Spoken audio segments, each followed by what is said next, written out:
শুভ সকাল বন্ধুরা। সময়ের সাথে একদম পেরে উঠছি না।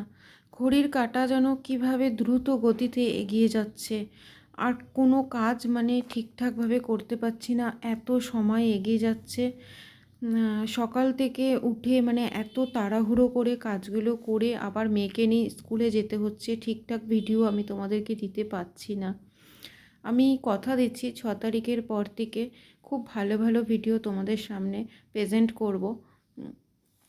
আর আজকে সকাল থেকে ঘুম থেকে ওঠার পর থেকে না এত বৃষ্টি হচ্ছে, ঝিরঝির ঝিরঝির করে বৃষ্টিও হচ্ছিল বাইরে, এত ঠান্ডা লাগছিল। তারপরেও যাই হোক, উঠতে তো হবে, রান্নাও করতে হবে, আর মেয়েকে নিয়ে স্কুলেও যেতে হবে, যেহেতু ওদের পরীক্ষা চলছে। দেখো, কড়াই গরম করে ডিমের আমলেট করলাম। আজকে করব চিকেনের জন্য এই পাশের কড়াইতে দেখো তেল গরম করে সাদা জিরে, শুকনো লঙ্কা, তেজপাতা, গোটা গরম মশলা সব কিছুই দিয়ে নিয়েছি। দিয়ে তাও কিন্তু জানো তো, রাত্রেবেলা আমি সমস্ত মশলা করে রেখেছি, পেঁয়াজ, আদা, রসুন এগুলো কেটে রেখেছিলাম।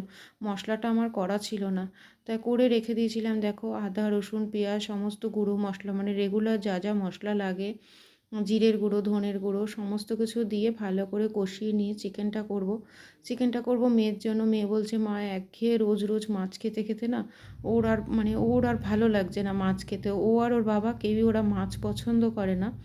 তারপরেও ডেলি মেয়েটাকে চেষ্টা করি আমি একটু মাছ দেওয়ার, আর ও চিকেনটাই খুব ভালো খায়। তা দেখো, চিকেন করছি, আর চিকেন তো আমি খাবো না, তাই আমার জন্য একটা ডিমের অমলেট করে নিলাম। আর তেল গরম করে শুকনো লঙ্কা আর কালো জিরে দিলাম ফোড়নে। একটু পাঁচমিশালি সবজি করবো, একটা নিরামিষ, এটা দিয়েই আমি খাবো আর কি। আর কালকেরও কিছু সবজি আছে, আজকে বেশি কিছু আর করব না। আজকে শনিবার, আর কালকে তো রোববার আছে, ছুটি আছে। দেখা যাক কালকে যদি কিছু করি, কি করি দেখা যাবে। তা যাই হোক, এগুলো করার পর না আর কন্টিনিউ ভিডিওটা আমি করতে পারিনি। স্কুলে নিয়ে তাড়াহুড়ো করে চলে গেছিলাম, তার মধ্যে স্নান, পুজো, ওর পড়াও ধরতে হয়েছে আবার বসে। তারপর এটা হচ্ছে সন্ধেবেলা। দেখো, মেয়ে বলল, মা একটু ছাতু মুড়ি খাবো। আর যখন দেখলো ছাতু মুড়ি খাবো, ওকে দেবো ছাতুটা আমি, তখনই দেখছি কৌটোতে ঢালা নেই। আর ঢালা না থাকলে না আমার এত বিরক্ত লাগে, তারপরও কি আর করার, ওই ঢেলে নিয়ে ওকে একটু ছাতু মুড়িটা দেখো দিচ্ছি। ও খাবে, ও পড়তে বসেছে।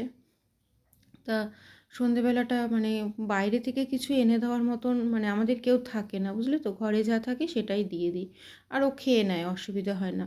আর এদিকে আমার এত ঠান্ডা লেগেছে, গলা ব্যথা, বলে এই যে আদা আর গোলমরিচ থেতো করে দিলাম, আর তাল মিছরি দিয়ে একটু চা বানিয়ে খাবো। তাহলে আজকে ভিডিওটা না আমি এখানেই শেষ করছি। তোমাদের যদি ভালো লাগে লাইক, কমেন্ট, শেয়ার করো। ভালো থেকো, সুস্থ থেকো, টাটা।